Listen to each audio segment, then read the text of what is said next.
Bueno, la vez pasada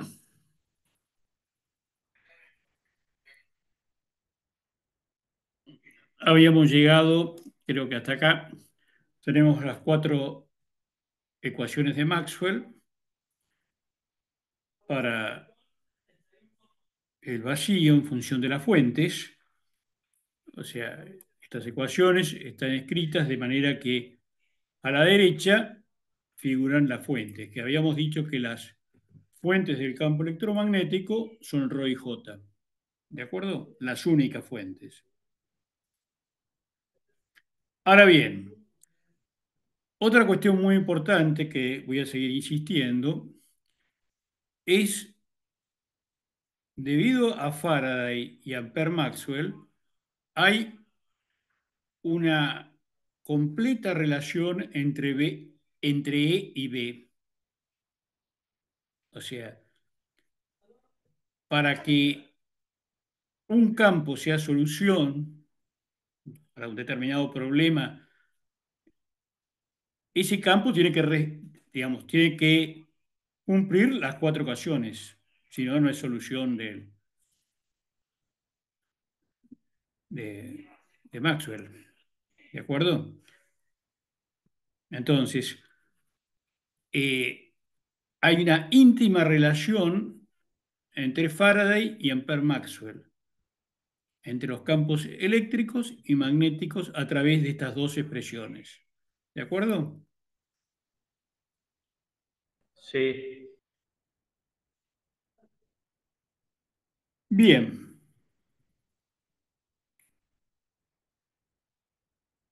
hasta ahora hablamos de las ecuaciones de Maxwell en el vacío. Ahora vamos a ver cómo cambian si estoy en presencia de un medio. Supongamos que estoy en un medio en el que puede existir una cierta polarización. Habíamos visto que la densidad superficial de cargas de polarización era P escalar n, donde P es el vector polarización, y la densidad volumétrica de cargas de polarización era menos divergencia de P. Entonces, tomemos dentro del material este cilindro que tiene una polarización P, por lo cual obviamente sobre las tapas, y este P es uniforme, sobre las tapas va a aparecer una densidad superficial de carga de polarización. ¿De acuerdo? Eso lo habíamos visto para el caso electrostático. O sea, yo colocaba este material en un campo estacionario. Ahora, ¿qué pasa si hago lo mismo y el campo varía con el tiempo?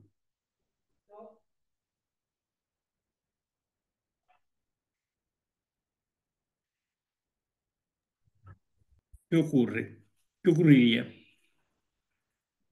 variaría la polarización. Obviamente, la orientación de esos dipolos que hablamos en su momento va a tender a seguir al campo. ¿De acuerdo? Claro. O sea, digamos, después más adelante vamos a ver qué pasa cuando la frecuencia está elevada, que no lo pueden seguir. Pero por ahora, supongamos que esos dipolos van a tender a alinearse con el campo y a seguir al campo que está fluctuando en el tiempo. Por lo cual se va a establecer una corriente. O sea, yo puedo pensar un diferencial de corriente como la derivada parcial de la densidad superficial de polarización ρ sub s con respecto al tiempo. Esto es carga por unidad de superficie por unidad de tiempo. Quiere decir que si lo multiplico por el diferencial de área perpendicular, tengo dq de t, lo que es un diferencial de I. ¿De acuerdo? Sí, Bien. Ahora, esta densidad superficial de cargas de polarización es P escalar n. Quiere decir que si yo reemplazo esta ρ por P escalar n, me quedaría la derivada de P con respecto al tiempo y el producto escalar con el diferencial de área que es perpendicular, así que el coseno de 0 grados. ¿Estamos hasta acá? Sí. Sí. Ahora, entonces vamos a definir la densidad de corriente de polarización como de P a de T. Insisto, las cargas no se mueven, pero el efecto de variar en el tiempo, la polarización, lleva a que aparezca una densidad de corriente. ¿Se entiende la idea? Ok, pero sería el mismo concepto de antes, tipo, sería como ficticio. Imaginemos los dipolos que van girando cada vez que cambia el campo de polaridad, los dipolos se van a ir orientando con la nueva dirección del campo y eso, ese de P a dt genera una corriente, como si hubiera una corriente en ese material. Ahora bien, por otro lado, también vimos que en el caso magnetostático tenía una densidad de corriente de magnetización J sub m, que era el rotor de M. Quiere decir que entonces la J total la puedo escribir como la J libre, o sea, las J que yo estoy haciendo circular por conductores, etcétera, etcétera, etcétera, más la de magnetización, más la de polarización. Esas serían todas las J que puedo tener. ¿De acuerdo? Sí, de acuerdo. Por lo Perdón, cual, ¿puedes repetir? digo, Me perdí con la primera, creo que es. ¿con cuál te perdiste? Ya está la de magnetización, la de polarización. La J sub P es por el cambio de la polarización en el tiempo que aparece, esa densidad de corriente. Después, por otro lado, cuando hablamos de magnetización, dijimos que la densidad de corriente de magnetización era el rotor de M. La única diferencia ahora sería que M sería una función del tiempo. La magnetización sería una función del tiempo, porque el campo que la está generando está variando en el tiempo. Sí, Entonces, también voy a tener una J de magnetización que va a ser función del tiempo. Entonces, la J total que puedo llegar a tener va a tener tres aportes. Las J libres, o sea, las que yo hago circular por el sistema, por conductores o por donde fuera, por placas, etcétera, más las de magnetización, más las de polarización. O sea, esas son todas las J que puedo tener. ¿De acuerdo? sí, ahora sí, gracias. No, por favor. Entonces, me quedaría la J libre, la J de magnetización y el rotor de M, y la J de polarización derivada de P con respecto al tiempo. Habíamos llegado hasta acá. Ahora, voy a la cuarta ecuación de Maxwell, a la ley de Ampère-Maxwell, que tenía esta expresión, por lo cual voy a reemplazar esta J que figura acá por todo esto. ¿De acuerdo? Sí, sí. Bueno, y ahora, recordando las definiciones de H y de D, H era B sobre mu 0 menos M y D era epsilon 0 E más P. Eso se lo dejo a ustedes para que lo hagan, el paso algebraico. Se puede reordenar esta ecuación para escribirla de esta forma.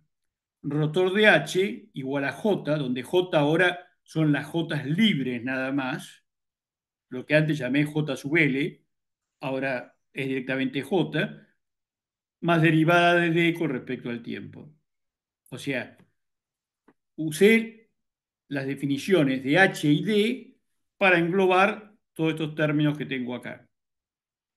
O sea, la derivada de D con respecto a T sería epsilon 0 derivada de E con respecto a T más de P a de T.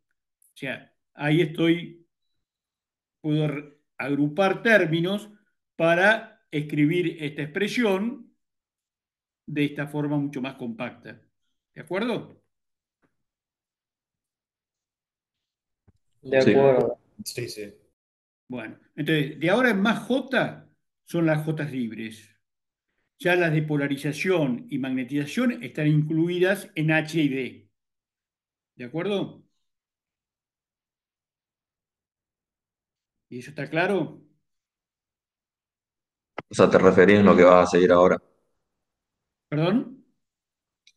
Que J va a ser las J libres a partir de lo que vaya a desarrollar ahora. Sí, ahora no voy Sí. a poner más subíndice L. J es J libre. ¿De acuerdo? Y la otra ecuación que puedo cambiar es la ley de Gauss, que en vez de divergencia de igual a ρ sobre epsilon cero, ya lo habíamos demostrado en electrostática, divergencia de D igual a ρ.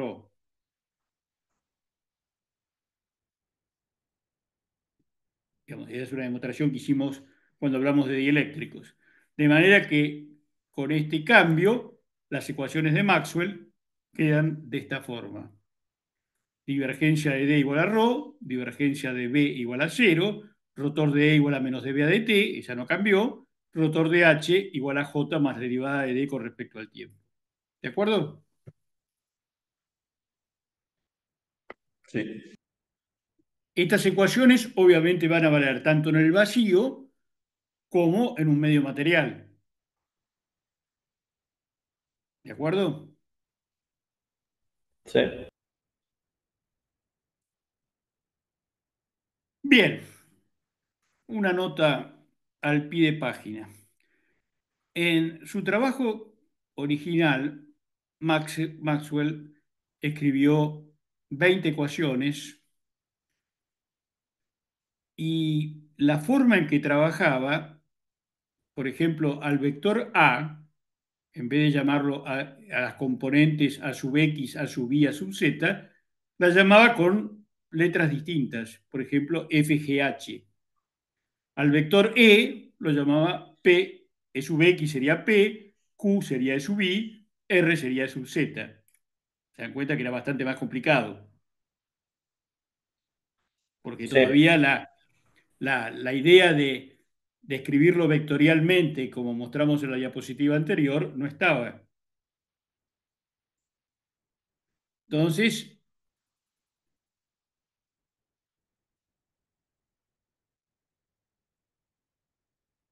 como les comentaba, Maxwell planteó las 20 ecuaciones escalares para describir el comportamiento de 20 variables, o sea, A, H, D, E, J, derivada de D con respecto al tiempo, o sea, la densidad de corriente de desplazamiento, ρ y el voltaje, que después redujo a 13, pero igual seguía con esta notación. Una muy pequeña síntesis, que creo que vale la pena. Como yo les comentaba la vez pasada, evidentemente la obra de Maxwell es un aporte a la física fundamental, para muchos la más importante del siglo XIX. En 1855 publica On Faraday Lines of Force, donde trata, o sea, Faraday ya bastante mayor que Maxwell, como les había comentado, no tenía formación matemática, tenía ideas, pero no las podía formular matemáticamente. Entonces, le entrega en 1855 a Maxwell todas sus notas de laboratorio y la idea de Maxwell es formular eso matemáticamente. Entonces, todo lo que la, la interacción que veía Faraday vía los campos, eh, trata de llevarlos a una forma matemática. Obviamente, eh, necesitaba un medio físico para que eso ocurriera, que lo habrán visto en física moderna, era el éter. Y entonces hace una analogía que el éter es un fluido incompresible y que obviamente se tiene que polarizar. Y ahí empieza todo su trabajo en electrodinámica. En 1861 publica On Physical Line of Force, introduce ahí la densidad de corriente de desplazamiento, o sea, la derivada de D con respecto al tiempo, y hace, digamos, en última instancia, el problema que él veía era que el éter se tenía que polarizar por la influencia de los campos. Entonces hace un modelo mecánico extremadamente sofisticado para justificar la polarización del éter. Y de ahí surge la densidad de corriente de desplazamiento. Obviamente, el modelo,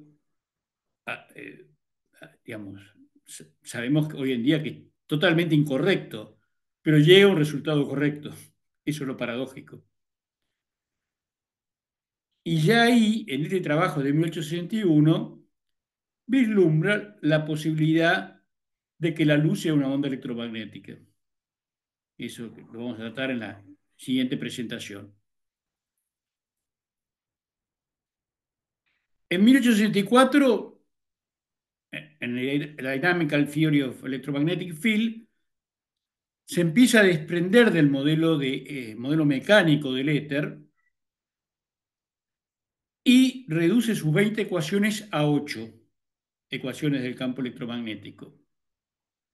Y da una forma de poder llegar a verificar el hecho de que la luz es una onda electromagnética, como vamos a ver a continuación.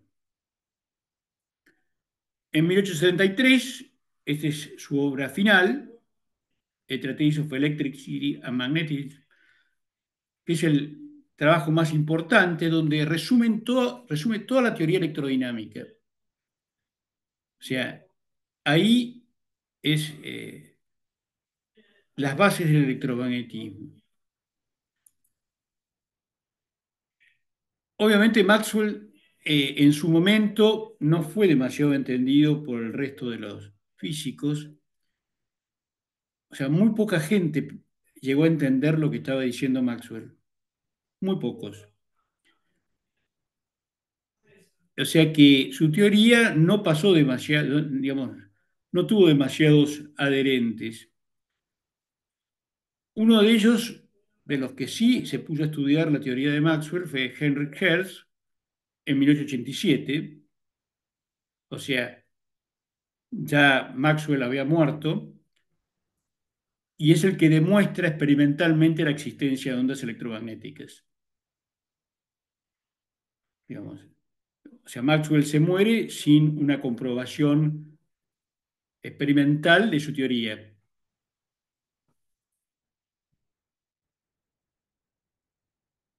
Ay, perdón, dice Macanas.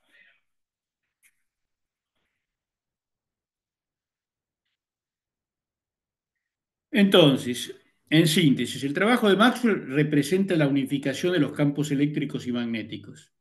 O sea, es lo mismo. Lo que existe es el campo electromagnético. Es una entidad que tiene dos caras, la eléctrica y la magnética, pero están íntimamente relacionados una con la otra.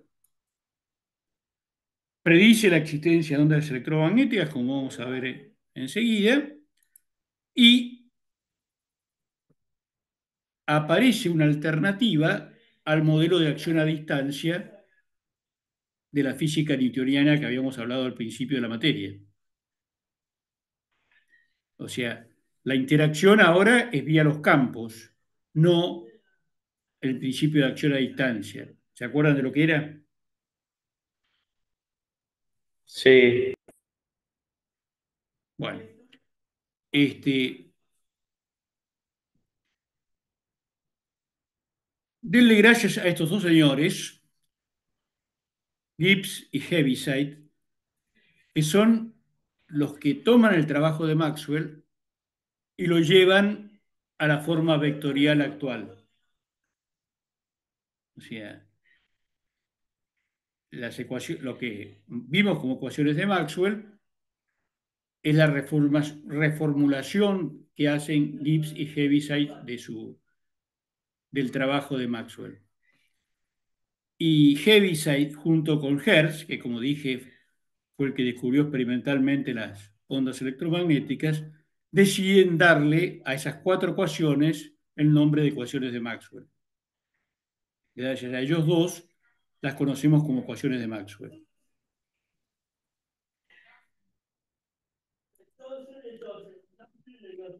Entonces, las cuatro ecuaciones de Maxwell son ocho ecuaciones escalares, o sea, las divergencias son una cada una, los rotores tienen son tres ecuaciones escalares cada una, o sea, son ocho ecuaciones.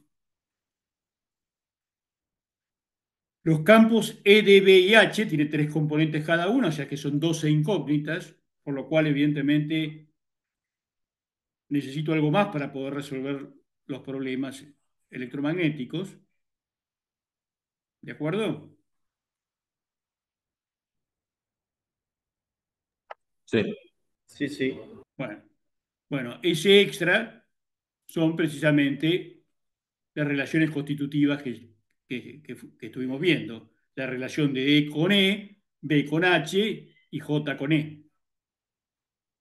Las tres relaciones constitutivas son las que me van a permitir, más las ecuaciones de Maxwell, resolver los problemas electromagnéticos. Ok, ¿De acuerdo? sí. Bueno, hasta acá llegamos con esto. Vamos a pasar a la siguiente presentación. A ver, un segundito.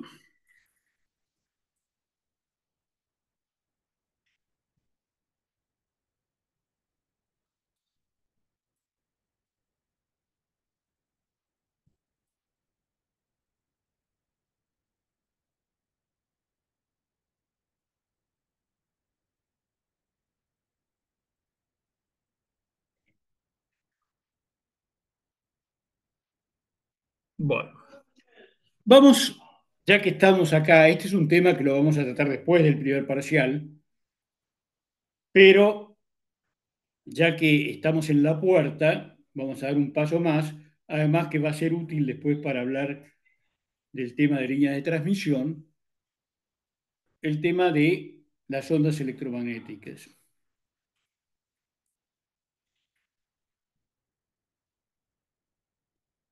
En nuestro cuadro de situación estábamos en la parte dinámica y ahora nos vamos a campos que varían muy rápidamente con el tiempo. Y eso es lo que va a dar origen a las ondas electromagnéticas. Después vamos a volver a los campos que varían lentamente con el tiempo, que nos va a permitir hacer cierta simplificación en las ecuaciones de Maxwell para poder resolver los problemas. Pero eso es a partir del jueves. Supongamos que estoy en un lugar, bueno, tengo las cuatro ecuaciones de Maxwell, las relaciones constitutivas, y supongamos que estoy en una región del espacio, en el vacío, que no hay fuentes, o sea, no hay Rho y no hay J. ¿De acuerdo? Estoy lejos de las fuentes. Las fuentes se encuentran en algún lugar, pero en el volumen que yo me estoy concentrando no existe ni Rho ni J.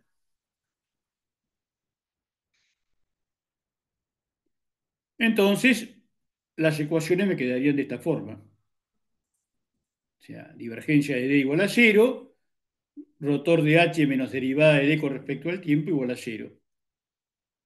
Y divergencia de B siempre cero. Bueno, parto de la ley de Faraday,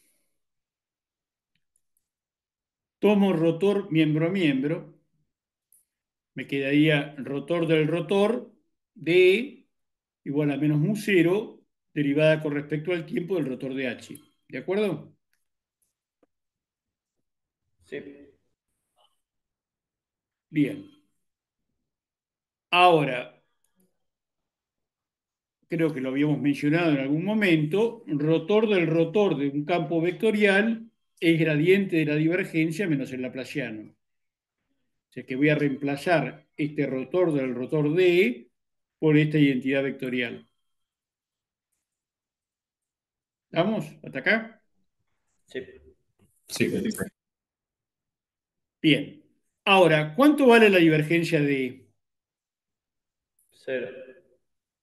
cero? Porque dijimos que no hay cargas en el espacio en el que estoy considerando. O sea que por Gauss ese término es nulo. Ahora, me quedaría menos laplaciano de E igual a menos mu cero derivada con respecto al tiempo del rotor de H. Tengo la otra ecuación de Maxwell, de Ampère-Maxwell. Rotor de H igual a epsilon cero derivada de E con respecto a T. Lo voy a reemplazar en la expresión anterior. Y entonces llego a esta expresión.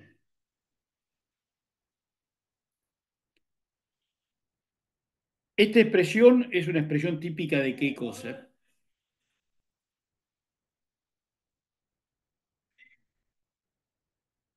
Una función de onda. ¿De una? Perdón. Función de onda. Es una ecuación de onda. Lo que me está diciendo esto es que el campo eléctrico sigue una ecuación de onda. Es una ecuación de onda vectorial, porque tiene tres componentes.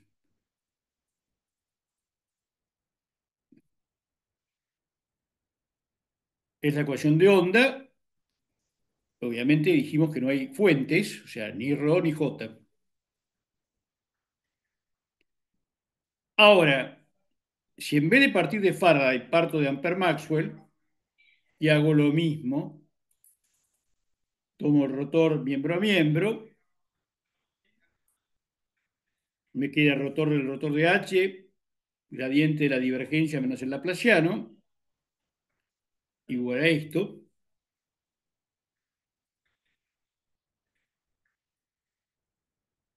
La divergencia de H es igual a cero, la segunda ecuación de Maxwell, por lo cual ahora el rotor de E lo reemplazo por la ley de Faraday.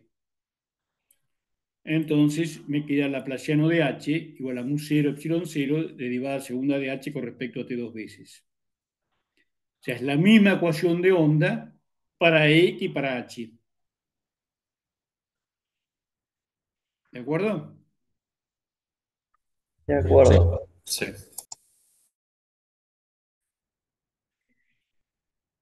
Bien, digamos, para desacoplar las ecuaciones de E y de H, tuve que pasar a ecuaciones digamos, de primer orden, pasé a ecuaciones de segundo orden. ¿De acuerdo? Sí. Estas ecuaciones vectoriales para E y H se conocen como ecuaciones de onda vectoriales de D'Alembert.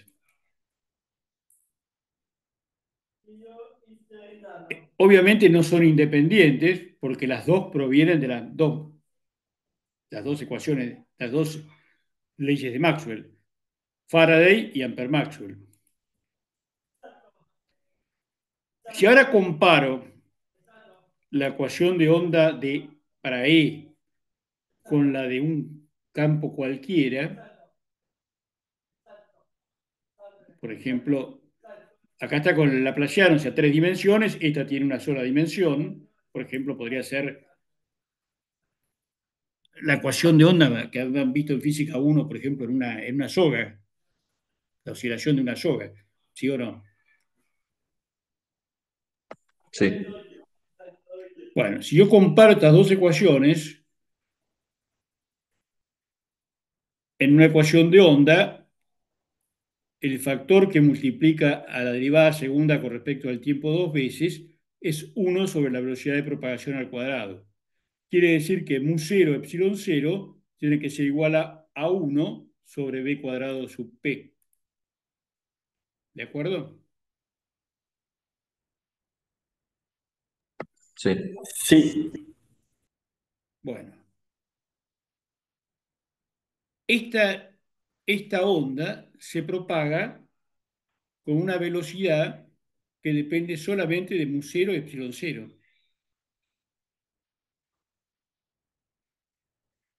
¿De acuerdo? Dos constantes que vinieron, una de la electrostática, otra de la magnetostática.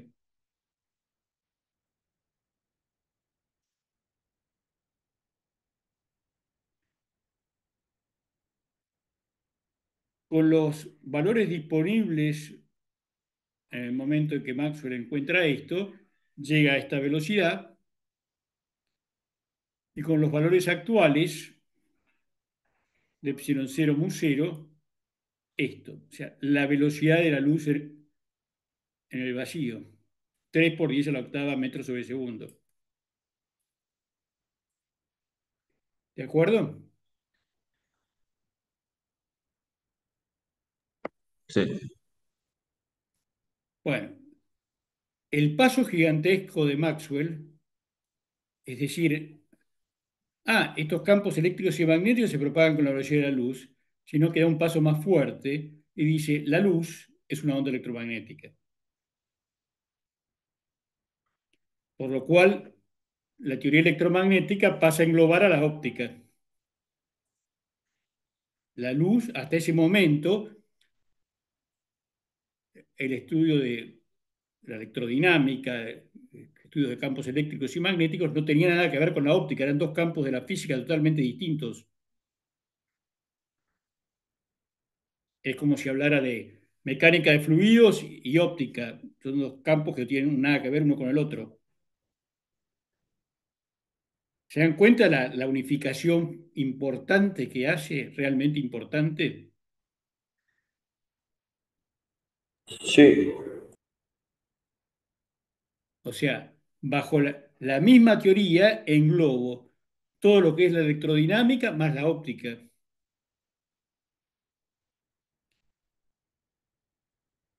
Ok. En principio, tenemos un campo eléctrico que tiene tres componentes y que a su vez cada componente puede ser función de X y Z y del tiempo. Esta es la forma más general que puede tener el campo. Ahora bien, la ecuación de onda de D'Alembert tenía esta forma, por lo cual dijimos que hay tres ecuaciones escalares, una para cada componente del campo eléctrico.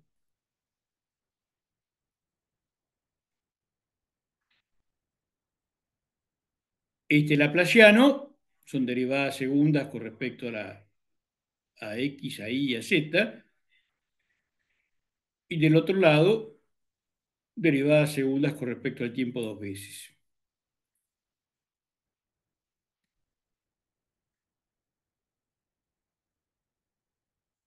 Ahora bien, y acá es importante tener en cuenta esto. La interpretación tradicional es que yo tengo un campo variable en el tiempo, un campo B variable en el tiempo, eso genera una variación espacial del campo eléctrico, que es función del espacio y el tiempo, esa función del espacio y el tiempo, tengo una densidad de corriente de desplazamiento y eso está asociada a una variación espacial y temporal de B, por lo cual cierra el circuito y esto se automantiene. ¿Sí?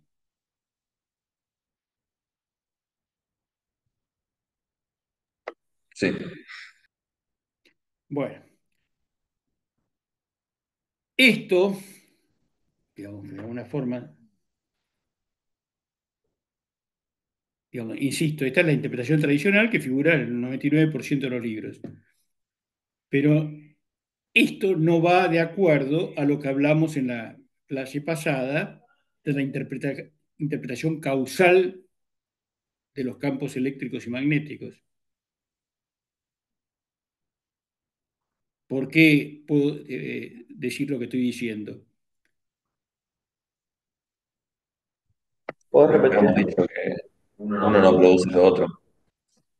No entendí nada por hablar varios juntos.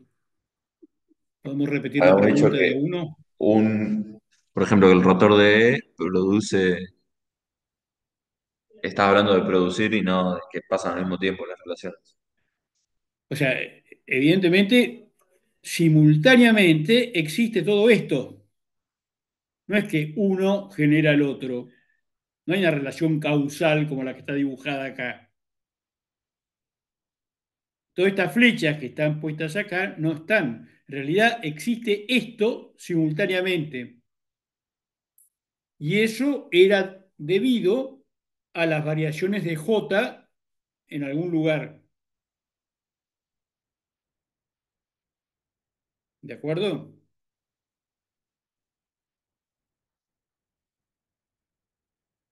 O sea, apareció por esa J que está en algún lugar. O sea, insisto, esta es la explicación tradicional que van a encontrar en la mayoría de los libros. Pero a la luz de lo que vimos de la interpretación causal realmente, digamos, de los campos E y B, que los generan Rho y J, sobre todo J, pues eso lo vamos a ver después cuando hablemos de antenas, muy lejos de las fuentes, los que van a generar E y B son las variaciones de J en el tiempo. Entonces, es J en la que está jugando el rol importante en generar todo esto. Las variaciones de J en el tiempo. Y entonces, evidentemente, esa información tarda en llegar al punto en cuestión y no es que la onda la está manteniendo la fuente, las variaciones en la fuente. No es que una vez que generé el campo viaja y se olvidó de las fuentes, sino que el campo está íntimamente ligado a las fuentes.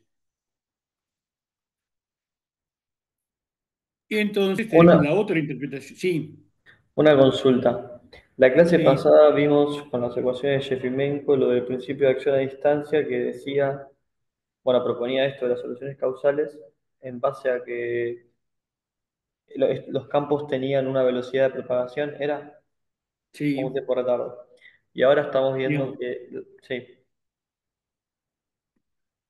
dijimos que la información tardaba, se propagaba a la velocidad de la luz. Eso es lo que claro. dijimos con las ecuaciones de Jeffimenko. Lo que encontramos ahora, que en la ecuación de onda, esa onda en el vacío viaja a la velocidad de la luz. Y eso Entonces, es, la interpretación de Jeffimenko de una onda es que lo que viaja a la velocidad de la luz es la información de las fuentes al punto en cuestión. y eso es lo mismo que estamos diciendo ahora o es distinto. ¿Cómo? Ahí no te escuché lo último. ¿Eso es lo mismo que estamos diciendo ahora o es distinto? Con las No, ondas. lo que dije en la diapositiva anterior era el esquema que uno va generando al otro, como si fuera causal, pero no es causal. Acepto las dos visiones, porque insisto, digamos, la que mostré en la diapositiva anterior es la clásica, que la van a encontrar probablemente en Internet en todos lados y está en muchísimos libros. La de Jefimenko que les mostré es distinta. Él dice, bueno, los campos se generan por las variaciones en las fuentes y esa información se propaga a la velocidad de la luz. Entonces, lo que yo veo como un campo a una distancia determinada fue generado por las variaciones de J en donde están las fuentes. Ok, perfecto, gracias. ¿De acuerdo? Entonces, lo que realmente se está propagando es la información entre las fuentes y el punto.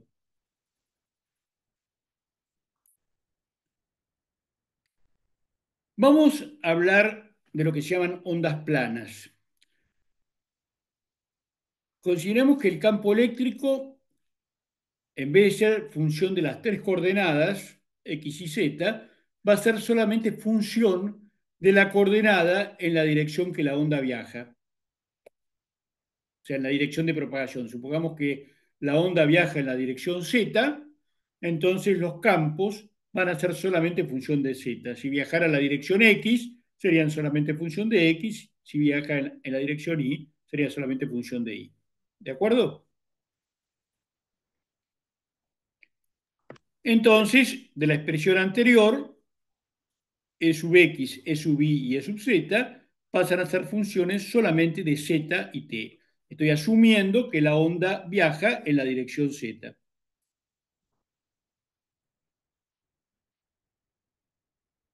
La ecuación de onda, el laplaciano, se va a transformar solamente en la derivada segunda del campo con respecto a Z dos veces. O sea, acá las derivadas con respecto a Y dos veces y a X dos veces desaparecen. Y me queda esta ecuación de onda más sencilla. Sigo teniendo tres ecuaciones escalares, porque este es el campo eléctrico total. ¿De acuerdo? ¿Estamos hasta acá? Sí. Bien. La solución de una ecuación diferencial de este tipo va a ser cualquier función f cuyo argumento sea z menos c por t, o una f de z más c por t. O sea, cualquier función cuyo argumento sea este, o sea, z menos más c por t, es solución de la ecuación de onda. ¿Eso lo vieron en algún lado? Sí, en matemática. Bueno, esa idea está. ¿De acuerdo? O sea, una solución de la ecuación de onda es una función, pero el tema es que el argumento tiene que ser z menos c por t. No puede ser solamente z, no puede ser una f de z por una g de c por t. Es un paquete que es z más menos c por t.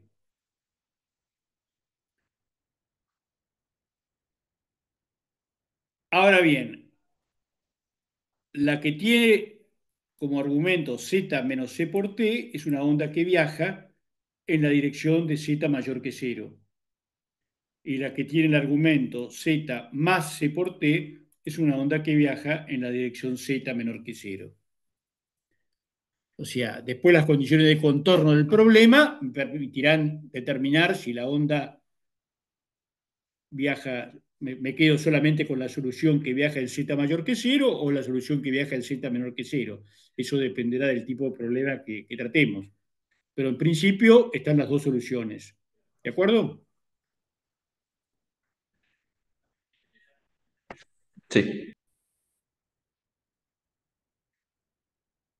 Entonces, como dijimos, la función f es arbitraria, va a estar determinada por la fuente, o sea, que generó la onda, y las condiciones de contorno del problema. O sea, todas estas funciones que están puestas ahí pueden ser soluciones de la ecuación de onda. Todas tienen como argumento z menos c por t. Les dije, bueno, que demuestren que una f de z menos c por t, que si e sub x es igual a esto, cumple con la ecuación de onda. Ahora bien, tenemos a esta solución, tenemos que exigirle que cumpla las ecuaciones de Maxwell, obviamente. Si aplico Gauss al, a la onda que estamos tratando, a esta onda plana, que tenía componentes e sub x, e sub y, e sub z, las tres funciones de z, para la onda que viaja en la dirección z, me quedaría esto, derivada de sub x con respecto a x, más derivada de sub y con respecto a y, más derivada de sub z con respecto a z. Pero, obviamente, estas derivadas, dijimos que el campo solamente es función de z, o sea que esta sería la única que actúa. ¿De acuerdo? Sí. Por lo cual me queda derivada de sub z con respecto a z igual a 0. ¿Eso qué significa? Que obviamente E sub z sería una constante. O sea, me estaría diciendo que no depende de z, que solamente podría ser una función del tiempo. ¿Sí o no? Sí. Sí. Bueno, el tema es que si yo acepto eso, digamos, en la ecuación de onda, me quedaría la derivada segunda de E sub z con respecto a t dos veces igual a 0, ya que esta es 0, por lo anterior, y acá, integrando esto, me quedaría que E sub z del tiempo, función del tiempo, es una constante por t más b. ¿Sí o no?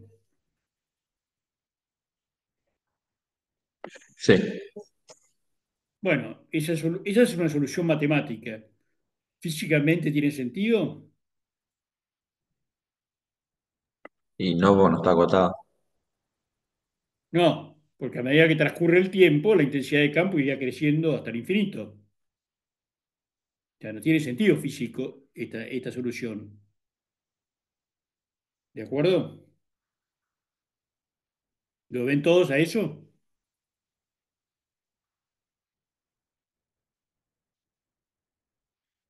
Sí.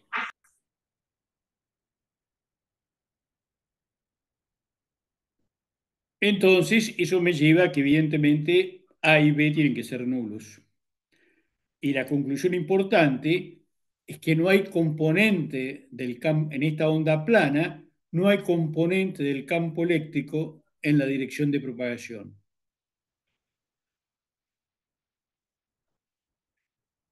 ¿Se entiende la idea? Sí, sí. O sea, en esta onda plana que estamos suponiendo, que tenía tres componentes de campo, E sub x, E sub y, E sub z, si viaja en la dirección z no puede haber E sub z. Puede haber E sub x y E sub y. Nada más. Eso es un concepto Solo, importante. esto es solo si la onda es plana, ¿no? O sea, podría haber una onda que no sea plana, que donde sí. Sí y no. Digamos, vamos a ver las ondas esféricas que tienen más adelante, después del parcial, que tienen la misma propiedad. O sea, esto se dice que son ondas transversales, o sea, los campos, el campo eléctrico en este caso, es transversal a la dirección de propagación, o sea, es perpendicular a la dirección de propagación. Ahora, puede haber ondas, o sea, esta es una onda viajando en el vacío, por ejemplo, o viajando en un medio no acotado. Ahora, una onda que viaja, por ejemplo, dentro de un tubo metálico, puede haber soluciones en que tenga una componente de campo eléctrico en la dirección de propagación. Pero eso le estoy cambiando las condiciones a la ecuación de onda, las condiciones de contorno. Entonces, en una onda plana, en un medio limitado, la onda que viaja desde la antena de la torre celular, de la celda del celular hasta su teléfono, es una onda de este tipo. Es una onda transversal. ¿De acuerdo? Sí, Pero insisto, bajo ciertas circunstancias puede aparecer una onda que tenga una componente en la dirección de propagación, pero son condiciones especiales. O sea, el medio de propagación no va a ser infinito como es este. Ahora, si aplico lo mismo para H, voy a llegar al mismo resultado, porque la divergencia de H es 0. ¿De acuerdo? O O sea, que tampoco va a haber un HZ si la onda viaja en la dirección Z. ¿Sí? Sí, Por lo cual, este tipo de ondas se denominan transversales electromagnéticas. Los campos E y H o E y B son perpendiculares a la dirección de propagación. O sea, el Por desarrollo lo, ese te va a quedar análogo al anterior, te queda algo parecido. es igual, Para H. exactamente igual, Ok, porque me queda derivada de H, X y Z con respecto a Z igual a cero. Exactamente el mismo desarrollo. En el desarrollo anterior reemplazá E por H y llego a que H sería una constante por el tiempo más otra constante. Es exactamente igual. ok. Pero entonces, conclusión, en esta onda plana, los campos E y H son perpendiculares a la dirección de propagación. O sea, matemáticamente, dicho matemáticamente, yo el producto escalar del versor Z con E me da cero, o el producto escalar de Z con el vector H me da cero. ¿De acuerdo? Los campos son transversales a la dirección de propagación. Después, cuando hablemos de ondas, obviamente no es que las ondas viajan en Z, en X o en Y, pueden viajar en cualquier dirección. Bueno, vamos a ver cómo escribimos eso y sigue valiendo este principio de transversalidad. Pueden viajar en cualquier dirección en el espacio y van a seguir siendo transversales.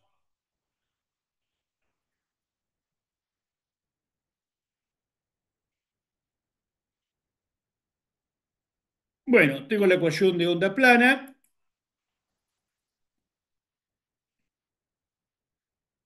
Voy a suponer una solución armónica, o sea que el E de ZT va a ser una función espacial por E a la J omega T. ¿De acuerdo? sí,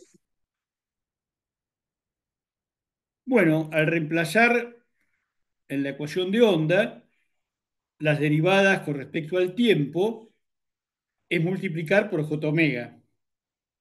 La primera derivada es multiplicar por J omega, la segunda derivada es volver a multiplicar por J omega, por lo cual J cuadrado es menos 1 y me queda omega cuadrado.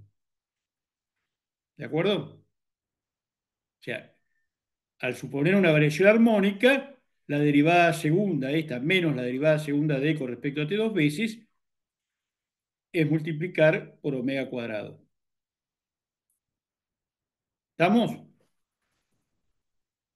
Sí,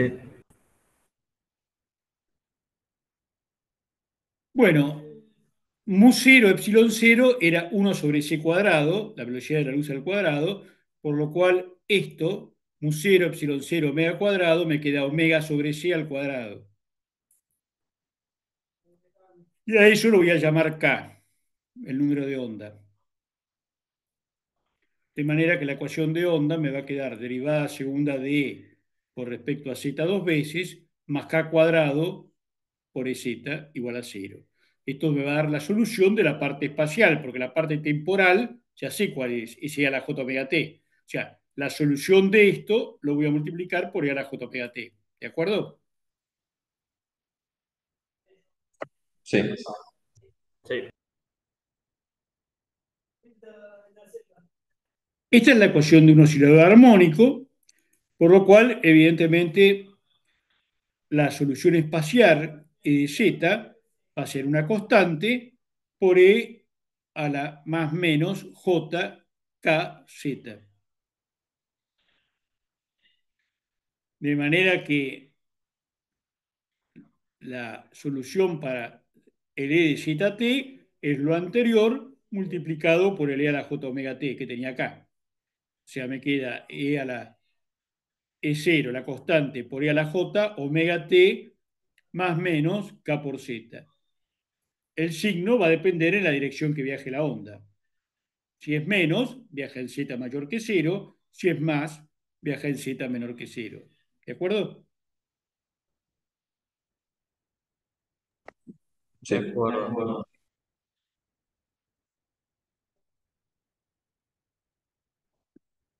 Bueno, entonces estamos con las funciones armónicas. Si en vez de escribirlo, o sea, en la anterior usé E a la J omega t, que es lo que vamos a trabajar normalmente en forma factorial. Si quiero la solución real, tendré que tomar la parte real de la solución o la parte imaginaria, según si la excitación es con un seno o un coseno. Si supongo directamente las funciones seno o coseno, la solución tendría que ser, habíamos dicho que tiene que ser z más menos c por t, pero le tengo que agregar esta k. ¿Por qué?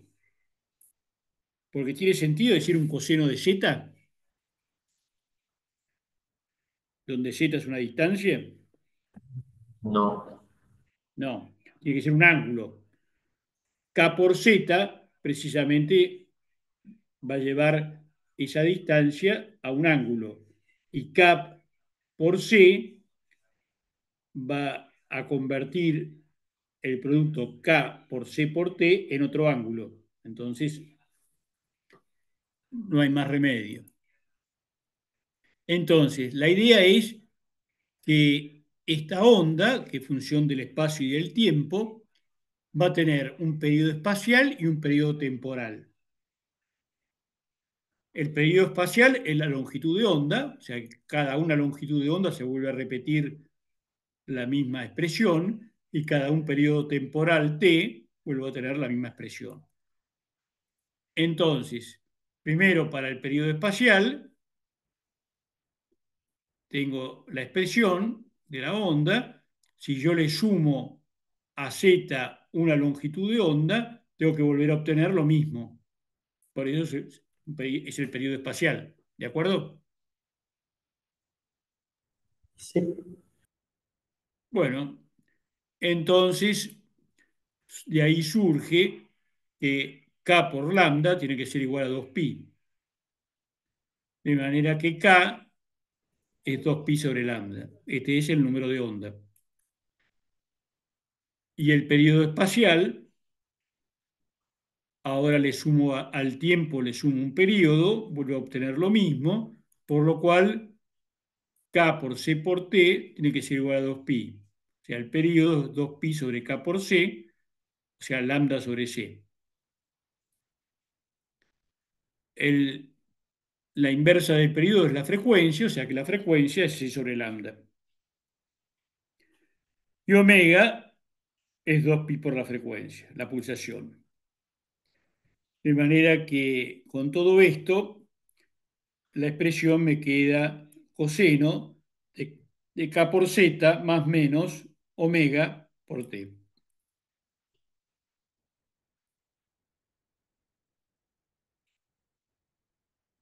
Como les decía, si yo trabajo en la forma fasorial, en la solución final me voy a quedar con la parte real. Pero en general nosotros vamos a trabajar con la parte fasorial. Es una cuenta más. Eso lo necesito, yo tengo que compararlo con una medición. Entonces ahí necesito no una magnitud compleja, sino una magnitud real. ¿De acuerdo? Sí. Bueno, en la expresión fasorial me queda la constante y acá en la fase tengo omega t menos k por z. ¿De acuerdo? O sea, lo que le termina la fase de esta onda, de este campo eléctrico, perdón, es omega t menos k por z. ¿Sí o no?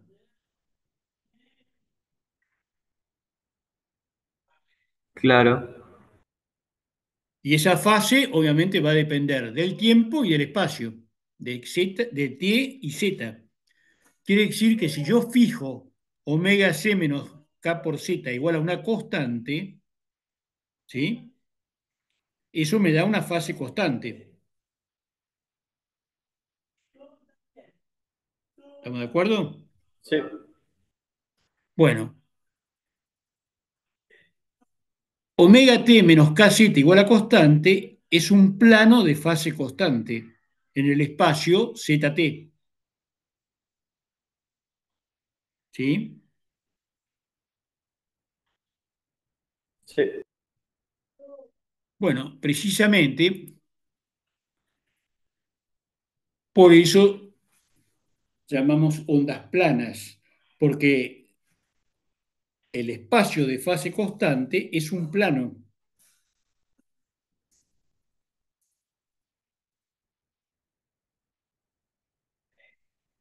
¿Sí o Perdón, ¿puedo no? repetir? No estaría viendo los planos, tipo con la expresión.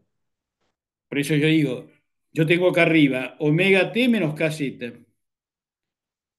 Si yo fijo eso como una constante, para cualquier combinación de t y z, tengo cualquier combinación de t y z me va a dar esta fase constante.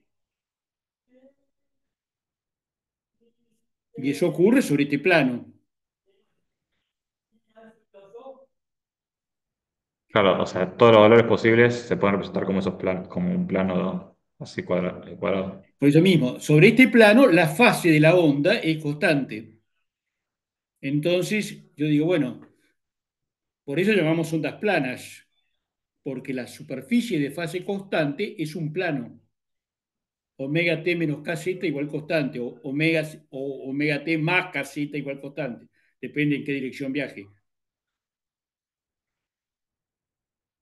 Y precisamente, si yo omega t menos kz igual constante, despejo z y derivo con respecto al tiempo, me daría la velocidad con que avanzan estos planos.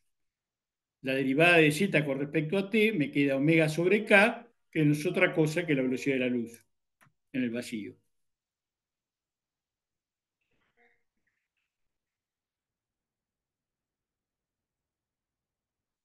¿De acuerdo?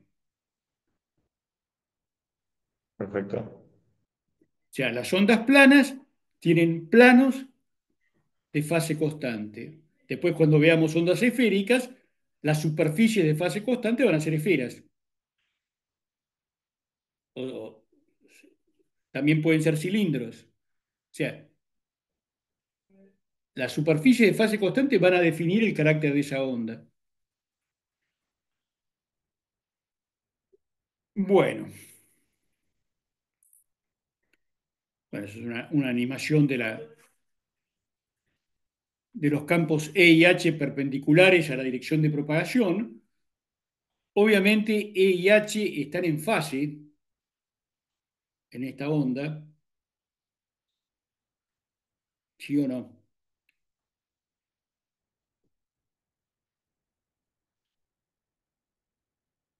sí. Esa es otra razón, vuelvo para atrás, en que yo no puedo decir que la variación temporal de uno genere el otro, porque están en fase, y para que haya causa-efecto, tiene que ser primero la causa y después el efecto. Si están los dos en fase, eso no puede, no ocurre uno primero y otro después. ¿De acuerdo? Siempre están en fase. No. Digamos, en el vacío están en fase y en un medio dieléctrico perfecto están en fase. Después vamos a ver que en ciertos medios pueden desfasarse E con H, Ok. pero eso tampoco me va a dar una causalidad, sino simplemente que dejan de estar en fase y ya vamos a ver por qué. Pero eso va a tener que esperarme después del parcial. Bueno, este video se los dejo para que lo vean ustedes, está puesto ahí en el campus. Entonces, en síntesis, es perpendicular a H, es una onda transversal electromagnética,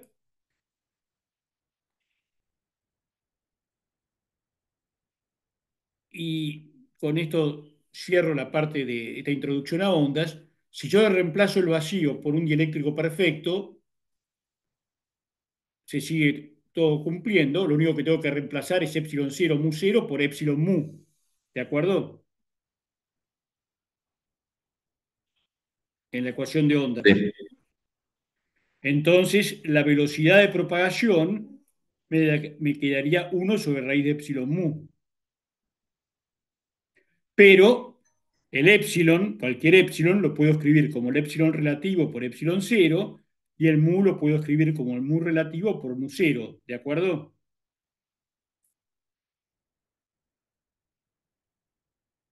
¿Sí? Sí, sí. Ahora, 1 sobre raíz de epsilon cero mu cero es la velocidad de la luz en el vacío, que la voy a llamar c sub cero. O sea, que me queda que la velocidad con que viaja esta onda es la velocidad de la luz en el vacío dividido la raíz cuadrada de epsilon relativo a mu relativo.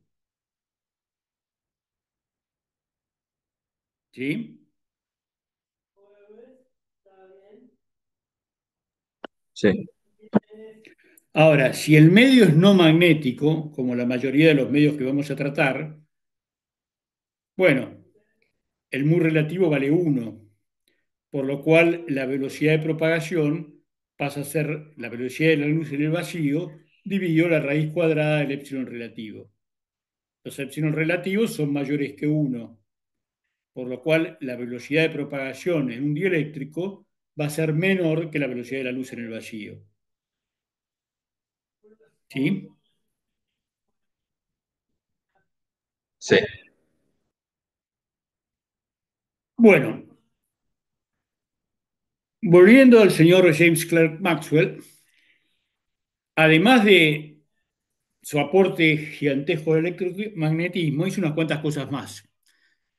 Al principio de su actividad académica, tenía 20 y pico de años, demostró que los anillos de Saturno no podían estar compuestos por un cuerpo sólido, sino que estaba formado por un gran número de cuerpos mucho más pequeños.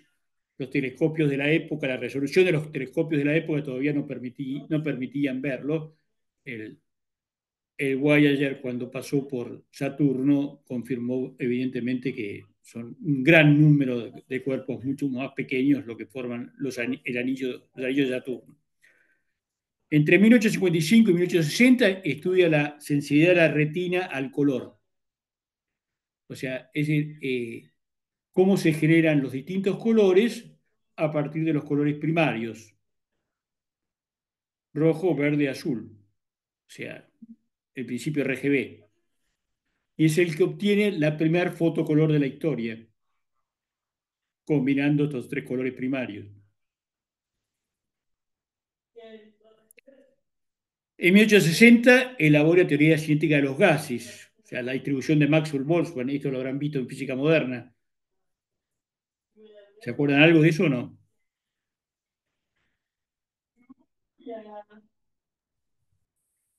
me suena, pero no me acuerdo. Bueno, no le suena a Maxwell-Boltzmann, independientemente de la expresión, no importa. En física moderna. ¿Perdón? Sí, Lo vimos en física moderna. Bueno, ese Maxwell es el mismo del que estamos hablando.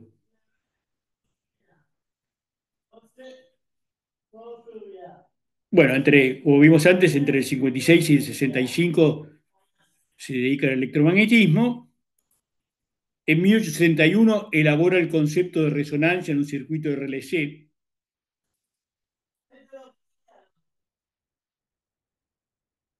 En 1873 predice la existencia de que la luz es una onda electromagnética. Después propuso el método de mallas que utilizan en electrotecnia o no sé, o en física 3, no sé dónde lo han usado, para aplicar la ley de Kirchhoff. O sea, el método de mallas lo conocen para resolver un circuito. sí. Bueno, es invento de Maxwell también. Bueno, ahí está la opinión de algunos físicos famosos sobre Maxwell.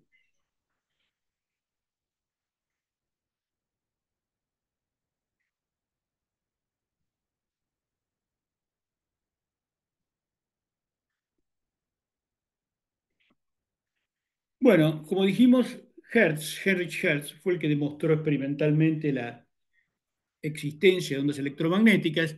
La idea es que Helmholtz sugiere a la academia Prusiana de Ciencias establecer un premio a quien pueda demostrar experimentalmente la existencia de la corriente de desplazamiento.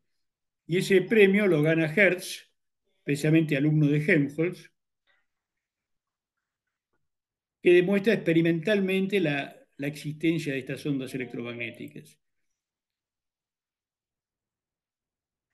Y mide la velocidad y mide todas las propiedades que tienen estas ondas electromagnéticas, de las cuales vamos a hablar, insisto, después del primer parcial, que se reflejan, se refractan, etcétera, etcétera, etcétera.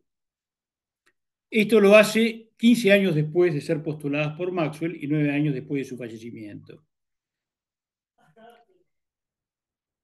La Comisión Electrotécnica Internacional adopta el hercio como en 1937 como unidad de frecuencia, precisamente debido al aporte de Hertz al tema. Pero no sé si en Física 3 vieron la experiencia de Hertz, no sé si se acuerdan algo o no. Creo que no. ¿No lo hicieron? Bueno, alguien había construido algo similar a lo que usó Hertz. La idea es esta. Yo tengo una batería, esto es básicamente un transformador, cuyo secundario tiene muchísimo mayor cantidad de espiras que el primario. O sea, es una bobina.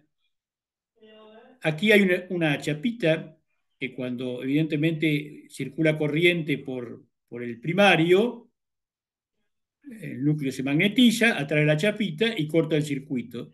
Como es elástica, esto abre y cierra el circuito, de manera de producir una corriente pulsante.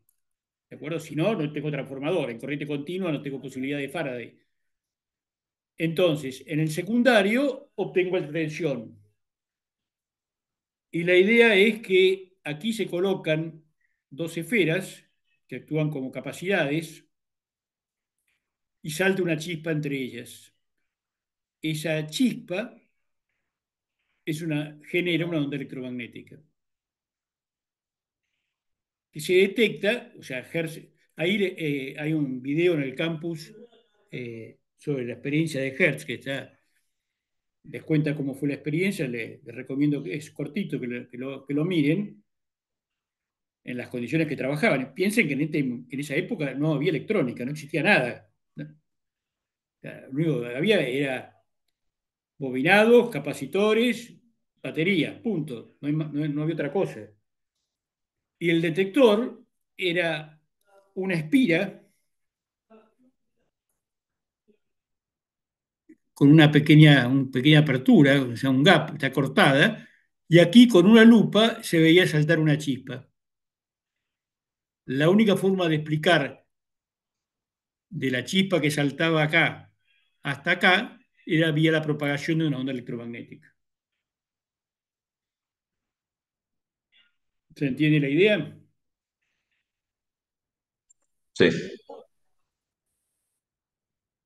O sea, obviamente esto le llevó tiempo a Hertz porque la espira tiene que ser resonante con la frecuencia del circuito RLC que se forma acá. O sea, esa frecuencia era aproximadamente 50 MHz y la distancia era menos de 1 metro entre la espira y el... Esto es, bueno, en un osciloscopio, evidentemente una versión moderna. Ahí se ven los pulsos detectados por el receptor.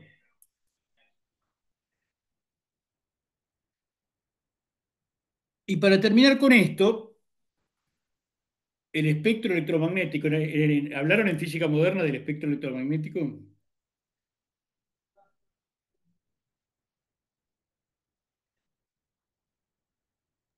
sí. ¿Sí o no? Sí, Bueno, no voy a repetirlo, es simplemente continuo de todas las ondas electromagnéticas ordenadas según la frecuencia o longitud de onda. Todo esto son ondas electromagnéticas. Fíjense que acá tenemos ondas de radio, infrarrojo, visible, ultravioleta, rayos X, rayos gamma. Todo esto son ondas electromagnéticas.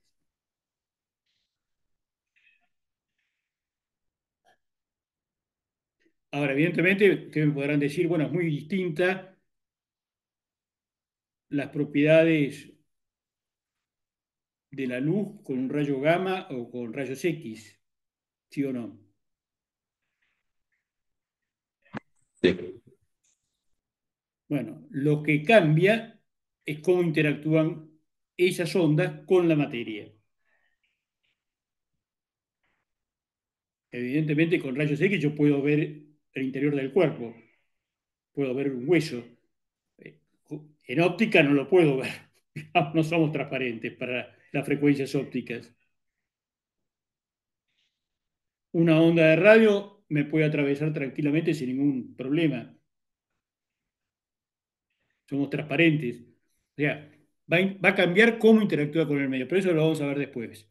Ahora, en particular de esto, que no creo que lo hayan visto, me interesa la porción del espectro que se encuentra entre 30 Hz y 300 gigas. Eso es lo que se conoce como el espectro radioeléctrico.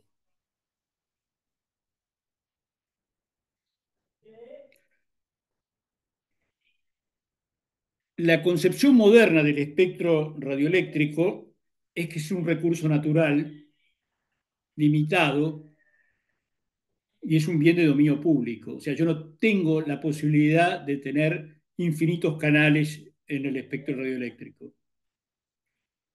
Tengo que tener una administración de las frecuencias que otorgo y según los servicios y cuestiones por el estilo. No sé si en algún lado les hablaron de esto. No. Bueno, es más, existe, no en la Argentina, pero en otros lugares, ingenieros electrónicos que se dedican precisamente a ingeniería del espectro, métodos de asignación de frecuencias para maximizar la utilización, porque evidentemente, para poner un ejemplo, supongamos que yo tomo la frecuencia de frecuencia modulada, 88 megas, 108. Bueno, si cada uno quiere tener una estación de frecuencia modulada, no entran todas, porque cada estación tiene un ancho de banda. Entonces, yo tengo un espacio limitado en frecuencias. Entonces, hay que tomar decisiones y permito, por ejemplo, que en la Ciudad de Buenos Aires haya 6 estaciones de alta potencia o haya muchos más de menor potencia. O sea, toda una decisión, también muchas veces manejada por la política, pero digamos, es un problema técnico complejo poder optimizar el uso del espectro. La UIT divide el espectro radioeléctrico en 12 bandas, cada una va de 0,3 por 10 a la n a 3 por 10 a la n, donde n es el número de banda. Eh, Esperen un cachito. Acá están las bandas, está más puesto el orden. Acá están las bandas de la UIT, digamos, que vamos desde frecuencias extremadamente bajas, fíjense lo que estamos hablando, 3 Hz, 30 Hz, a frecuencias extremadamente altas, que estamos hablando de 300 gigas y cosas por el estilo. Cada una de estas bandas tiene su nombre en inglés, también está el nombre en castellano, pero generalmente se utiliza la denominación en inglés. Y ustedes, como futuros ingenieros electrónicos, tienen que tener una idea de que si les hablan de UHF o de MF o de LF, ¿de qué están hablando? ¿De acuerdo? ¿Alguna vez habían visto esto? No. ¿No tenían ni idea lo que es la banda de VHF, de UHF o cosas por el estilo? No, de eso no. Bueno, Cuando uno habla, por ejemplo, de la banda de VHF, está hablando del espacio entre 30 y 300 MHz. De la UHF está hablando de 300 a 3000 MHz. O sea, al hablar de una banda, yo estoy ubicando el rango de frecuencias a la que se refiere. ¿Sí? Sí. Bueno, el tema es, y con esto está mal colocada esa diapositiva, es que lo que está marcado en esta diapositiva son las bandas de la UIT, BLF, HF, VHF, etcétera, etcétera, etcétera, y como toda clasificación o toda, por supuesto, puede ser distinta. Entonces, hasta VHF no hay ningún inconveniente. Todos se refieren de esa forma. El tema aparece en UHF, que el IEEE tiene otra denominación. A partir de, o sea, vamos a la siguiente, que ahí se va a ver mejor.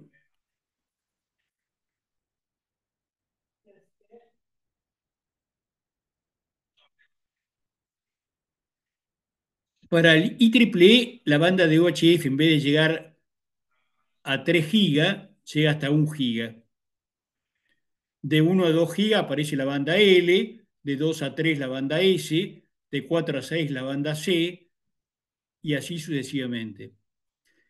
Esta subdivisión que hace de bloques más grandes que utiliza la UIT es por problemas técnicos, digamos, porque los equipos cambian, las condiciones de propagación son distintas. La que se utiliza técnicamente, cuando uno, o sea, legalmente la ENACOM se refiere con la denominación de la UIT. Hablará de la banda de EHF, de SHF. Técnicamente uno va a decir, bueno, yo quiero un enlace satelital en banda C, en banda X, en banda K. ¿De acuerdo? Sí, ¿Se entiende la idea? A su vez, por supuesto, digamos, existe, sobre todo para las frecuencias radar y guerra electrónica, la OTAN tiene otra denominación, que es la que figura abajo.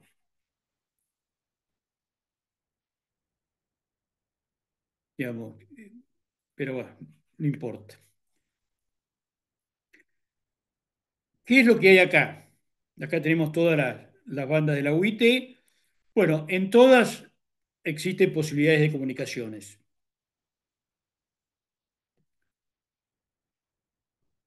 En las superiores aparece la posibilidad de radares, o sea, de detectar la presencia de un objeto, de un blanco. Esto, hay radares que trabajan en HF, sobre todo para detección de buques, digamos, es un caso particular, digamos, esto se extiende un poquito hasta acá abajo, pero en general todo lo que es tráfico aéreo y cosas por el estilo se manejan en las bandas superiores. Lo que vulgarmente se llama microondas toma las bandas superiores del espectro radioeléctrico. ¿De acuerdo? O sea, las microondas no son parte del espectro, no existen como tal, pero cuando uno habla de sistemas de microondas, se está refiriendo a las bandas de EHF o SHF o la parte superior de UHF. ¿De acuerdo? Sí. Bueno, ahí está, ya con esto estoy terminando, un poco las distintas bandas, qué aplicaciones hay, a muy grosso modo, porque evidentemente son mucho más amplias. En la banda de BLF, básicamente se utiliza para comunicaciones con submarinos sumergidos, frecuencia y hora patrón. En la DLF, tenemos también todo lo que es comunicaciones con el móvil marítimo y radionavegación marítima, o sea, los radiofaros.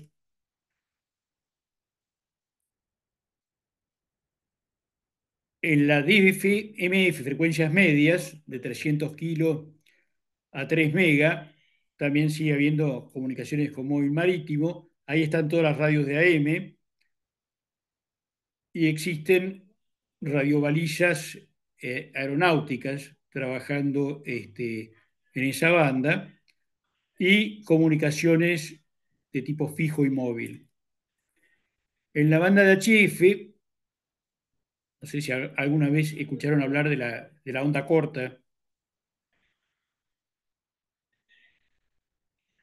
¿sí o no? Sí, Vamos, pero no sé qué es. ¿perdón? Sí, escuché, pero no sé qué es. Bueno, lo que llama a la gente onda corta es la banda de HF, de 3 a 30 megas. Si tenemos tiempo, veremos algo de comunicaciones en HF, porque permite tener comunicaciones a miles de kilómetros sin necesidad de un satélite. Yo puedo hacer un contacto entre Buenos Aires y, por ejemplo, Ushuaia, o entre Buenos Aires y Madrid, sin necesidad de ningún repetidor en el medio. Y ahí la importancia fue la primera forma de comunicación de larga distancia. Con las bandas anteriores no se podían lograr enlaces eh, de miles de kilómetros. Ahí básicamente lo que hay son comunicaciones fijas y móviles, móvil marítimo y móvil aeronáutico. Todos los buques y todos los aviones están equipados con equipos de HF, porque evidentemente si aún un avión de pasajeros que cruce el Atlántico tiene la posibilidad de comunicaciones satelitales, pero si le llegan a fallar, tienen los equipos de HF para poder comunicarse con sus respectivos zonas de control. En la banda de VHF, de 300 MB a 3000, hay radionavegación aeronáutica. Todas las antenas que ven en la cabecera de pista de Aeroparque son precisamente equipos que indican al avión la orientación de la pista y la cabecera de pista y cosas por el estilo. O sea, hay comunicaciones fijas y móviles. Ahí están las radios de FM y las estaciones de televisión por aire. En la banda de UHF, de 300 MB a 3 GB, también comunicaciones fijas y móviles. Ahí está toda la telefonía celular y los sistemas GPS o similares de navegación. La de SHF, o sea, Super High Frequency, de 3 GB a 30, tenemos comunicaciones satelitales, todo lo que es enlaces de microondas y radar de precisión. Y por último, en la DHF, de 300 GB, de 30 GB, perdón, a 300 GB, son comunicaciones intersatélites y ahí está lo que se denomina banda milimétrica, que luego vamos a hablar más adelante, alrededor de los 50, 60 gigas, que permiten tener un gran ancho de banda y enlaces de corto alcance. Bueno, ahí esa es el sistema Hertz de la ENACOM. Ahí pueden entrar a un usuario no registrado y ver las distintas frecuencias a qué están asignadas, las distintas zonas del espectro a qué tipo de servicio están asignadas. Yo no puedo, si yo quiero comunicarme con un camión que circula por las rutas de la provincia de Buenos Aires, bueno, yo no puedo usar cualquier frecuencia. La ENACOM me dice, bueno, usted tiene dentro de esta banda y ahí yo le asigno un canal para cubrir tal zona. ¿De acuerdo? O sea, según lo que yo quiera hacer, me van a asignar estos son los distintos servicios, cuando hablamos comunicaciones fijas, móviles y cosas por el estilo. ¿Se entiende la idea? Sí. Bueno, creo que esto es lo último. Sí, esto es lo último. Pero esto es darles un pantallazo al final de lo que es el espectro, porque insisto, ustedes como ingenieros electrónicos, el día de mañana se pueden encontrar con cuestiones de estas y tienen por lo menos que tener una idea de qué le están hablando. ¿De acuerdo? Sobre todo si nunca lo habían visto.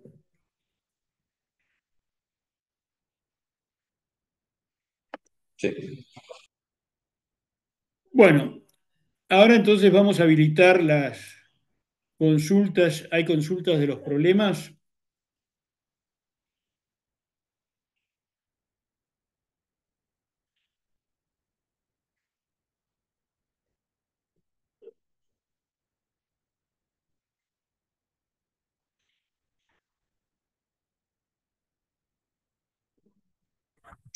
Yo tengo ¿No hay una dudas? consulta, Sí, pero de la parte de magnetismo, y es de un sí, sí. problema puntual.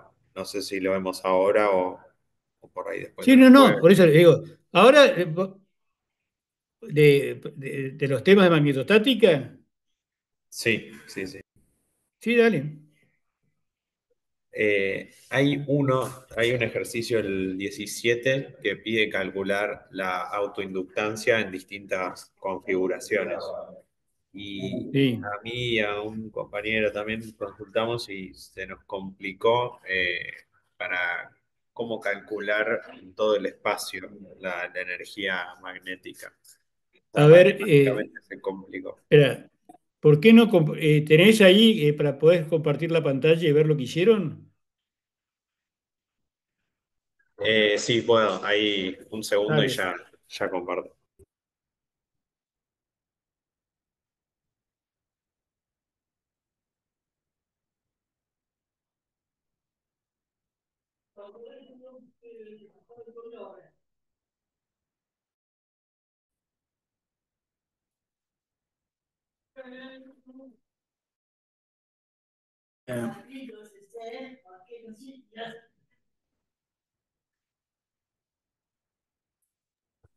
Ahí comparto, lo estoy buscando.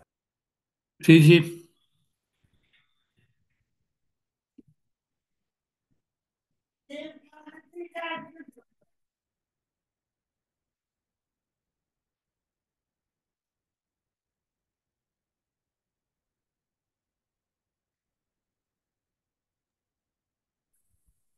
Ahí se ve la pantalla.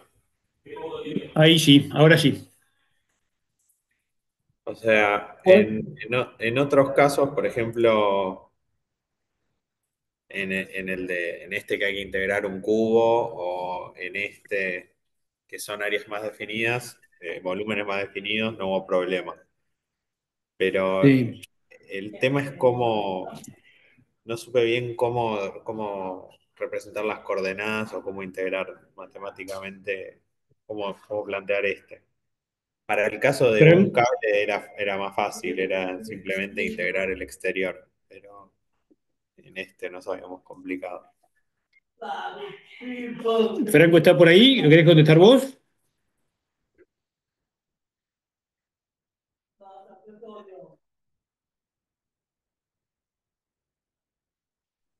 Hola, ¿me escuchan? Sí, sí. ¿Querés contestarle vos? Perdón, recién. Sí, ¿cuál es la pregunta? 17D, Sí, o sea que para calcular entiendo la cómo, autoinductancia. claro, cómo calcular los campos, pero me trabé en cómo matemáticamente integrar el área, siendo que son dos conductores. Eh, o sea, el campo los puedes calcular con la ley Ampère. Sí, El eso, cambio, el campo de cada conductor vos lo calculás por ampere, ¿de acuerdo? sí, sí, eso perfecto. Y después Después, el flujo sería sería una integral de línea entre A y D menos A. Y lo Porque es multiplicás por 2 porque el hay dos espacio campos. entre los dos conductores. Claro, pero el espacio, eso me mareaba porque entiendo que en el plano donde están los conductores sí se cancela, pero en el resto del espacio se cancela para afuera de esa región entre los conductores.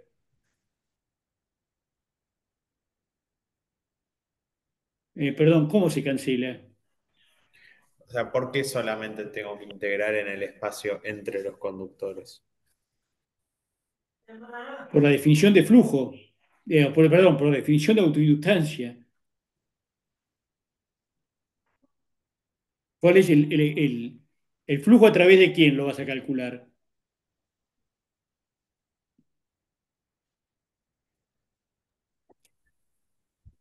O sea, yo lo pensaba como que tengo campo, o sea, cada uno genera campo en el exterior y ¿por qué no podría integrar la zona uno, la que marqué como uno, por ejemplo? Franco, Eh, o sea, vos decís calcular primero la energía y a partir de eso sacar la inductancia. Claro. O sea, yo lo que Eh, hacía primero era calcular la energía magnética y ahí con eso sacaba la inductancia. eh, no lo había pensado así, pero eh, sí, deberías,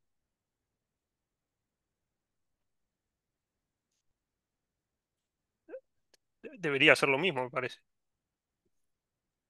Y si no, la forma que recomiendan ustedes, como habían dicho, una integral de línea en el espacio entre ambos conductores.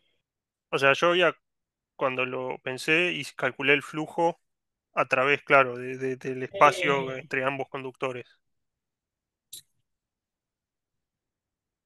No sé si, o sea, si haces el flujo, o sea, considerás el plano que contiene a los dos cables y haces el flujo por la región uno y después por la región 3, ¿no se te cancelan ahí? Claro, sí, si pongo la curva amperiana ahí, sí, en ese plano sí, claro, no, no, pero la curva imperial es para determinar los campos. Después vos tenés que sumar los dos campos en cada región, ¿de acuerdo? Una vez que claro, tenés los campos de cada conductor, cuando vos los superponés en uno y en tres se cancelan y en dos se suman. ok, claro, entonces hago la curva amperiana ahí, ok, ahí me quedó más claro, con eso puedo sacarlo. Y la superficie que dice Franco sería el plano. Si vos cortás con un plano perpendicular a tu hoja, entonces vas de A hasta D menos A, o sea, desde el radio, porque no te interesa la autoinductancia interna, el mu 0 sobre 8pi. Vas Claro, claro, desde el radio del primer conductor hasta el radio del segundo, hasta el borde externo del segundo, D menos A, donde dé la separación entre los dos conductores. ok, ok, O sea, y después vas a tener una integral entre menos infinito e infinito para la otra dimensión del plano S. claro, claro, sí. A mí me costaba como identificar la zona en la cual integrar porque en otros casos por ahí quedaba más definido. Por ejemplo, en este es como un paralelepípedo y en otros es como un cilindro. Pero en Sí, este está que bien, quedaba más pero abierto no sabía bien dónde. claro, digamos, evidentemente por energía se tiene que poder resolver, pero me parece que la cuenta es más complicada porque te va a terminar quedando que es la energía que está en esa zona y el resto prácticamente tiende a cero, porque los campos decrecen como uno sobre X, uno sobre R. Claro, Entonces, el aporte del resto te va a quedar nulo y es lo que está concentrado en ese espacio. ok, Bueno, era eso. Gracias. No, por favor. ¿Alguna consulta más?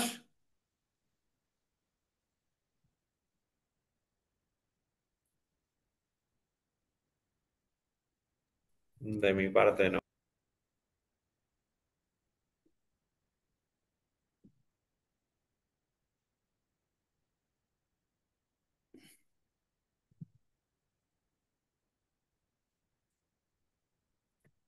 Aprovechen porque es la última oportunidad antes del parcialito.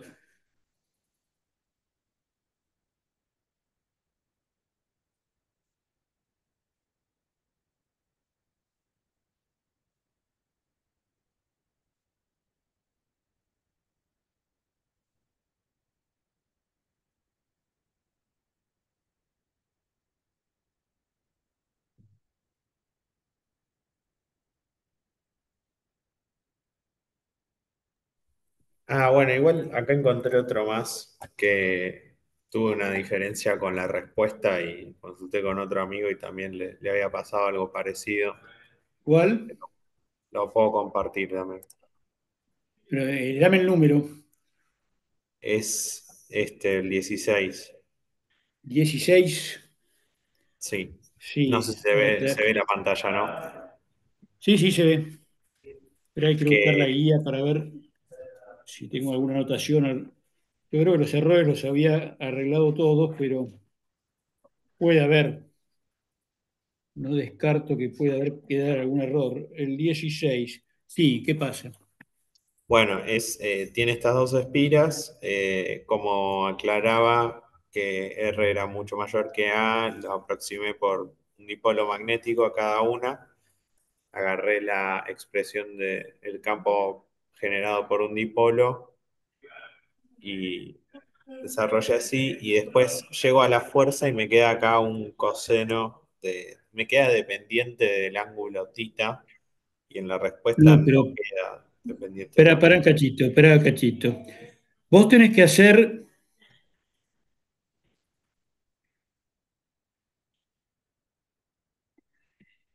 eh, la fuerza, tenés ese el producto escalar de M con B. Ah, bueno, lo que tenés ahí.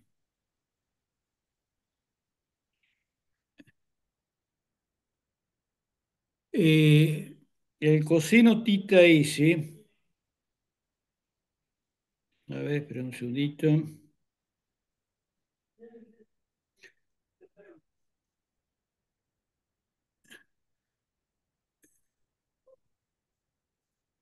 Sí, eso falta en la solución. Porque cuando vos derivás con respecto a R, tita se mantiene fijo, ¿de acuerdo? Claro, entonces la dependencia, o sea, está bien así, con ese coseno. Eh, sí, yo acá también tengo el coseno tita,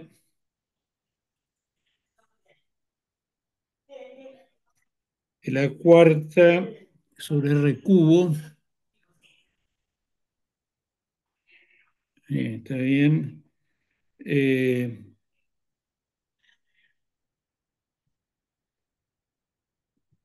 sí, para mí debería estar. ¿Qué pensás, Franco? Este, Sí, ahí el, falta. el campo del dipolo uno, ese que te quedó b Ese está, uno. lo em, tiene ahí B1. sí, estoy pensando, porque ahí estás mezclando esféricas con cartesianas. O sea, ese Z tiene ¿Dónde? una componente en R y otra en tita, ¿no? Espérate, vos tenés, Pero el espera, M1 ¿qué es era ese? puramente en Z. Claro, no, lo que dice Franco es que vos tenés que proyectar el eje Z, el versor Z, en tita y en phi, en tita y R, perdón, ¿de acuerdo? O sea, ahí está en tu dibujo. el M de la espira uno está en Z. Sí, Bueno, y si vos trabajás en esféricas, el eje Z no existe en esféricas.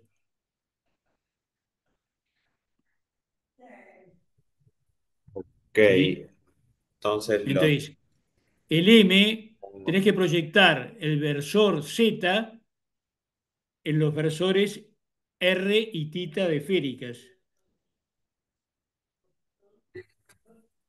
Ok, y con eso por ahí se cancela el coseno de. Pero no, yo lo tengo hecho así y no lo veo que se cancele. Yo, digamos, yo lo tengo proyectado al M. O sea, la diferencia es que el M te va a quedar I1 pi a cuadrado y tiene una componente coseno tita en R y otra menos seno tita en tita. Cuando haces el producto escalar M1 con el versor R, te queda M1 coseno tita. ¿De acuerdo? Y ahí cuando, o sea, mirando esto de lo tuyo, cuando tomás el gradiente, eh, en el último paso antes de calcular el gradiente, ¿ese gradiente no te debería dar también una componente en tita? O sea, porque Pero son dos derivadas. deriva con respecto a R nomás el gradiente. No, ¿por qué? Este, o sea, es el gradiente de m por b, ese gradiente en esférica. Claro, M escalar B, pero M escalar B te queda con el coseno tita que viene del M, espera, del M2. El Claro, M2 está en R directamente. O sea, m2 el por coseno b1, tita viene del campo, sí, está bien, pero ese tita es, no es un dato del problema.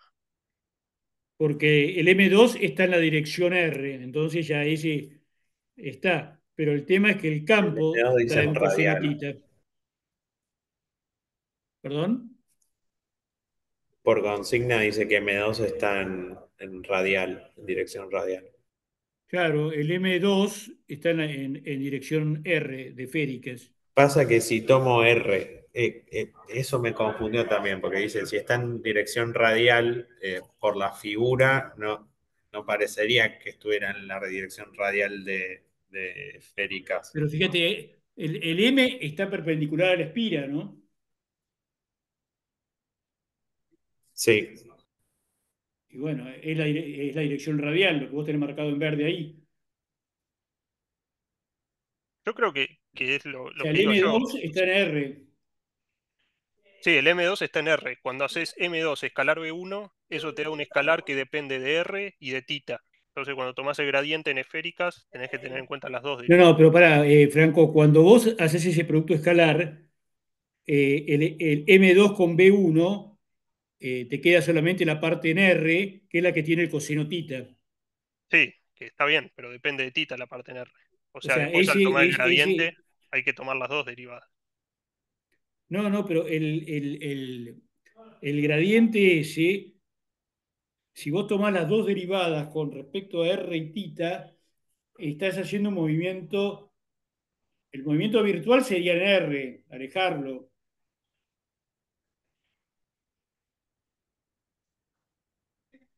Y no estás haciendo además una rotación Claro, o sea, es un desplazamiento en las arbitrario, tres cualquiera. direcciones. Sí, la expresión que está en la guía como fuerza es en R y le falta el coseno tita. Ahora, si tomás el gradiente en tita, claro, la fuerza te va a quedar en R y en tita. Claro, y que está bien, me parece. O sea, el movimiento no es solo en R. Sí, sí, sí. Lo que pasa es que. Pará, cachito. Pará. Porque el tema es que ese dipolo es puntual, no hay rotación.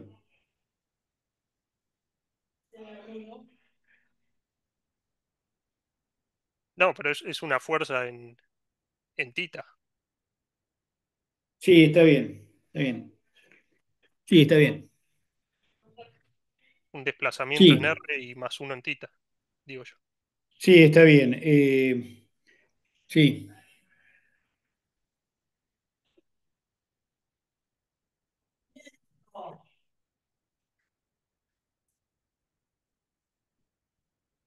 ¿entendiste el Sí, argumento? o sea, tendría que haber también derivado respecto de tita y Claro. también tendría que haber descompuesto la componente Z. Sí, eso es fundamental, digamos. Eh, Eso es un concepto que lo tienen que tener claro, eh, porque muchas veces se mezclan los sistemas de coordenadas. En ese que les hizo Carola el otro día, bueno, ahí ella no lo desarrolló, pero ahí aparece el mismo problema. Vos tenías la magnetización en el eje Z y para calcular la cupla y todo eso trabajabas en esféricas. Claro, sí, sí. Sí, está Entonces bien. tenías que proyectar el M en R y en tita. Sí, sí. Eso Bueno, se va a dar era- frecuentemente, ese tipo de cosas, de que tenés conviene pasar a un sistema, pero no tenés todas las variables del problema en ese sistema. Entonces tenés que proyectarlas. sí, está bien. Bueno, lo voy a plantear de nuevo. Gracias. Eso a todos se los digo. Eso, ojo con eso, que no se lo olviden de ese tipo de cosas.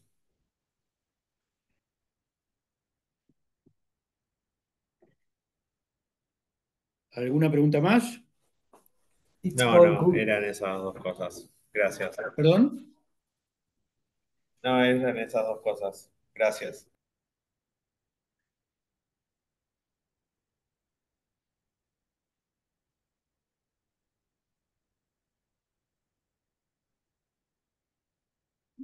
Bueno, no sé si alguien quiere preguntar algo más. Al menos de mi parte no, Patricio. Así que gracias. Gracias, No, por señor. favor. Y nos No, veremos esa el es la jueves. idea, que consulten todas las dudas. Es la única forma de Excelente. aprender.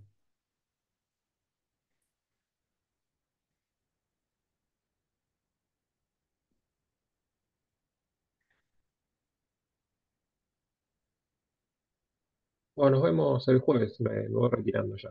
Muchas gracias. ¿Perdón? Nos vemos el jueves entonces. Ya me Nos voy vemos el retirando. jueves entonces. Yo después les Gracias. publico la lista con quién va cada aula. Muy bien, perfecto. Bueno, nos vemos. Suerte.